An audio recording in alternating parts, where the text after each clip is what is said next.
We've got a treat for you in this show, limited edition physical versions of an arcade game, a hidden gem of an arcade game that made its way over to console. My name's Mike, and this is the Retro Gamer Boy Show.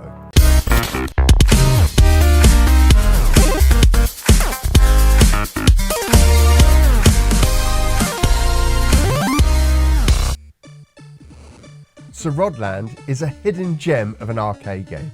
I loved playing this game back in the day in the arcades. I grew up in South Africa and we got a lot of the arcade machines from Japan imported over into our arcade. So that's the only place I've experienced Rodland, and it is stunning. It's such a great, fun game to play. I never knew that I got an NES and Game Boy release. Now, as far as I understand, it got a limited release in Europe and no release in the States. So largely it stayed in Japan. But today we're going to have a preview look at it and talk about what actually Retrobit are releasing. Physical versions of this game for the NES and Game Boy. But let's see if it stands up to the arcade version. Off we go. Right, there's a story to this game. I had no idea there was a story to this game. Okay, so you're going to go save your mother. I had no idea that was a thing. I don't even know if that had that in the arcade. Maybe it did. But you know, arcade, you just got in and you put your money in. Right, so the goal of the game here is to collect all the flowers. And you've got attacks, where you can take out the enemies. And when you take them out, they give you weapons, random weapons. And you can use ladders to get to different platforms and to escape enemies. Now, what you want to do is collect all the flowers first, because if you collect all the flowers, any enemies that are left over go into extra mode. And what you're trying to do here is kill all the enemies in extra mode, because they give you letters that spell out the word extra. And I think they gave you like an extra life in the arcade, or a continue, I can't remember. But that's your goal. And it's a bit of a risk reward, because you get more and more enemies spawning as you leave them around, so you can get extra mode. So let's just kill these guys off. I still want to keep some on there because I want to get to extra mode. I want to get the extra. And there's quite a lot on screen now, so we should be able to do it. Let's see if we can get all of these. So the letters that come up, they're random. So you see I've got 2 R's in a row. Extra. I just need an A. I just need an A. Come on, give me an A. No! Oh, an E. Can I get an A? No. Okay, so there's no. Oh, this will be the frustrating thing, the random generation of those letters.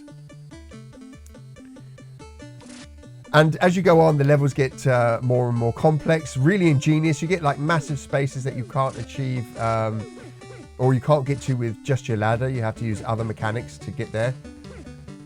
But it's so well made, this game.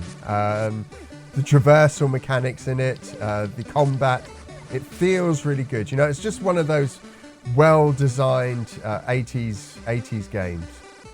I think it was 80s, or was it 90s? Sure, I can't remember. Right, oh no, I'm not going to get extra, am I? I'm in such a... Come on. Right, let's do this. Give me an A. Yes! Extra.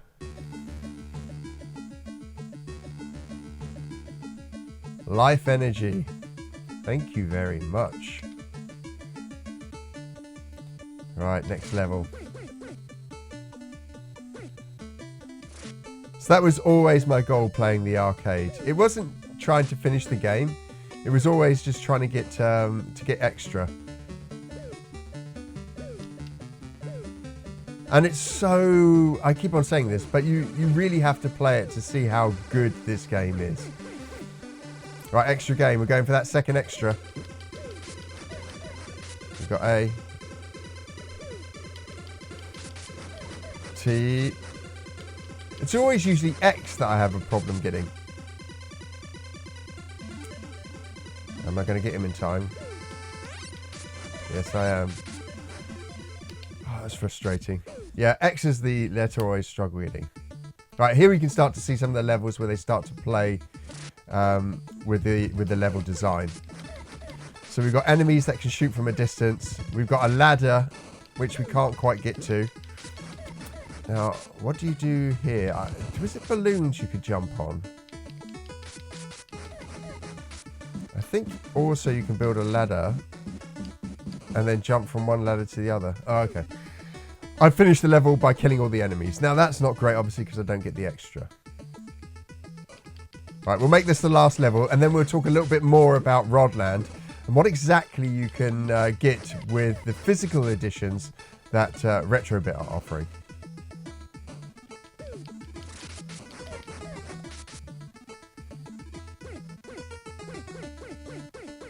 I really like the music, actually. They've done a really good job porting the music over to the NES.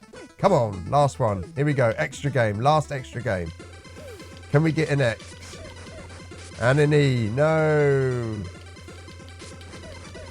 I was hoping to finish on a high. Right, okay. Let's take a look more at Rodland and what you get with the special physical editions from Retrobit.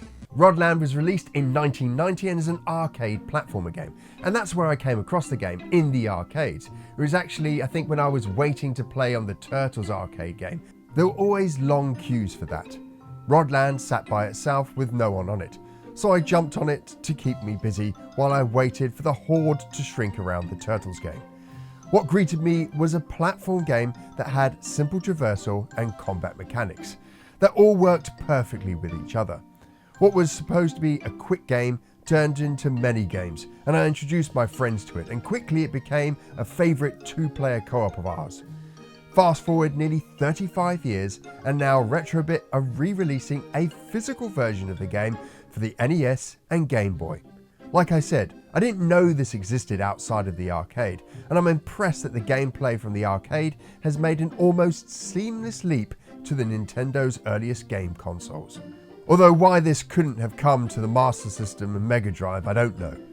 Picking up the original versions of these console games can be quite costly if you're an NES fan, with some copies reaching $700 for a CIB version and mint-to-new copies pushing into the thousands. As this is a Retrobit release, you'll only be able to buy this during the pre-order window, making these games limited editions. Each game gets the usual Retrobit high-quality physical treatment, with deluxe hardcovers, full-colour manuals, special edition cartridges, and they're numbered so you can feel that little bit extra special. The NES version will also get an acrylic cartridge stand. If you want to grab a copy, then you can go to the Retrobit website, and I'll have the links in the description below for the regional online stores that will be selling the game. You can pre-order now, with the cut-off date being the 7th of July. Remember, Retrobit don't make any more games past the pre-order date. So if you miss it, you're going to be stuck with reseller prices on eBay. It's been a while since my last video, but I had to make one on this game. A hidden gem from my childhood, coming physically re-released as a limited edition from Retrobit. It's something I wanted to bring to you guys as well. Now, I will be making a few more videos, don't worry. I've got another one coming next week, which is about my indie collection for the Sega Mega Drive and Genesis, and we're probably due a collector's edition as well. But until then, I'll catch you on the next one.